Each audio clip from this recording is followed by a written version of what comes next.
ఆ combo set అయితే కాదు, నిజమైతే ఎలా ఉంటుందో మీరే చెప్పాలి.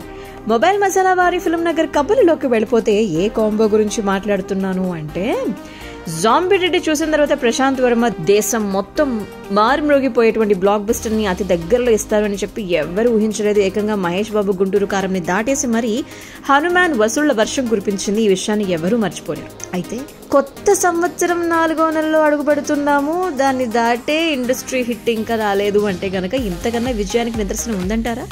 అయితే ప్రశాంత్ వర్మ జై హనుమాన్ పనుల్లో బిజీగా ఉన్నారు అని మాట్లాడుకుంటున్నాం కదా. కాస్టింగ్తో పాటు మిగతా ఏ వివరాలు ఇంకా బయటికి చెప్పలేదు. మొత్తం అంతా కూడా సీక్రెట్ మెయింటైన్ చేస్తున్నారు.